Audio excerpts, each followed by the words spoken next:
So I'm here with the brilliant Robert Bathurst and also Rebecca Johnson and the cast of Thank you, Robert. the cast of the Song of Lunch. How are you doing? I'm very well, thank you, Callum. Yeah. Brilliant. Yeah, So you're here in Edinburgh now? Yes. That's exciting. Yeah, very excited. First show, and it all kicks off this afternoon. It does at 2:20, imminently. Wow. Yes. Yeah, amazing. How's the rehearsal process been going? Very good. Yeah, very happy, enjoyable. It is a combination of acting and technology, and technology always wins in terms of the time it takes to put the show together.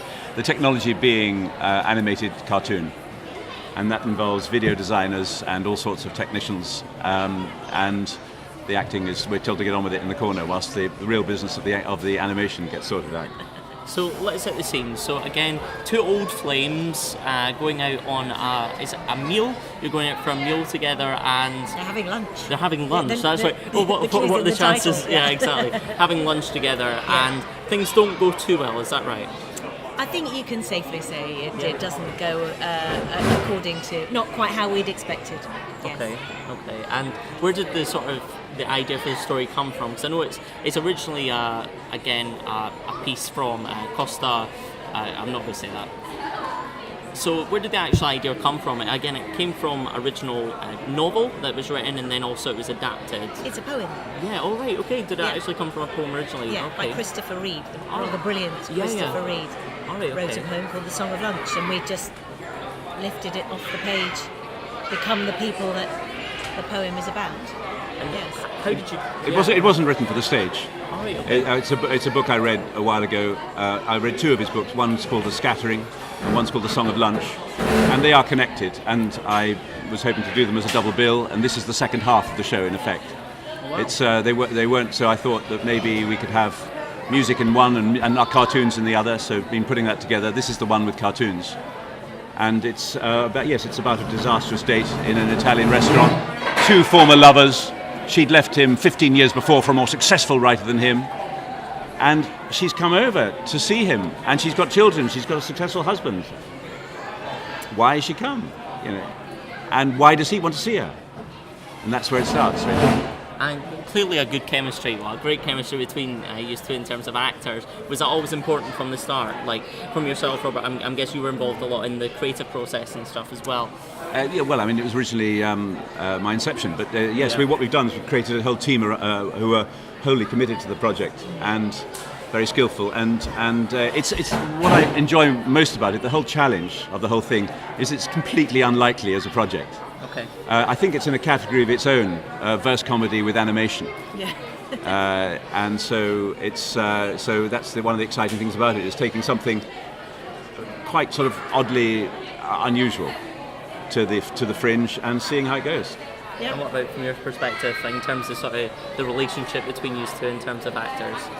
I think we just have a lot of fun. I mean, it's lovely material to work with, so that's always a really good start. Yeah. But also, it's very it's good fun working with you. So I think that shows in the work. Not that the relationship is great between the two people that we're playing, but I think there's a safety and a trust between us to allow us to go where the play needs us to go.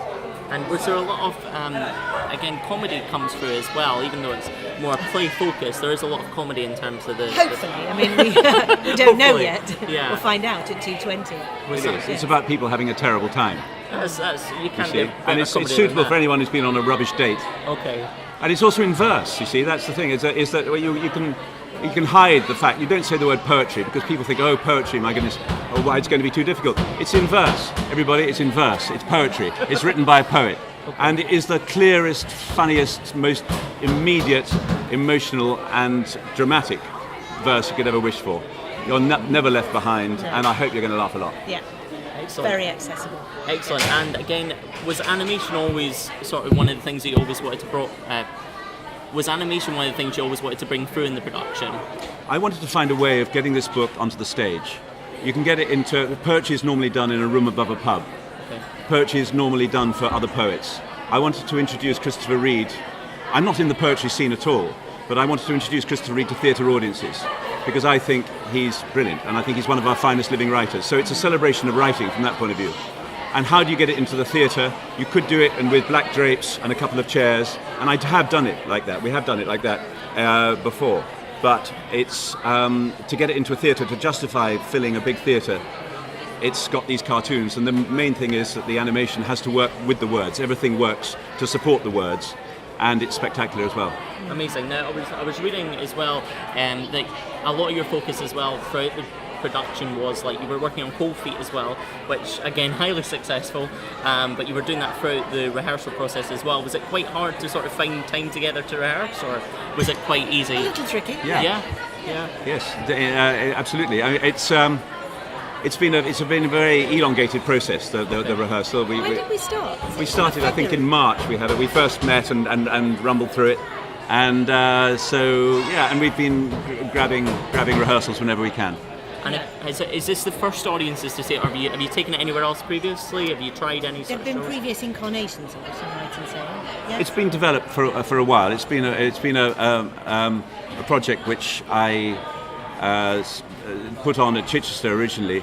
I got the Arts Council and the Jerwood Foundation to support the commissioning of the animation and the music for A Scattering. We've been doing it in art galleries and other places like that in its platform state. So this, with the animation reworked, is a proper launch of it, because it's all been done under the radar so far. So we're just facing the most critical audience you could ever wish for here at the Fringe, and it's tested. We're seeing if anybody goes with it.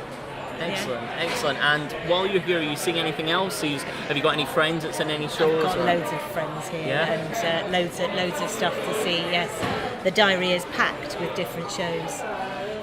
Lots of stuff on the Travis, which I need to catch up with, and lots of friends here at the Pleasance as well. Another friend is opening today in Flies, which he's told me not to come and see today because it's his first show. Yes, by the way, this is the first day of the Fringe, just if you weren't aware.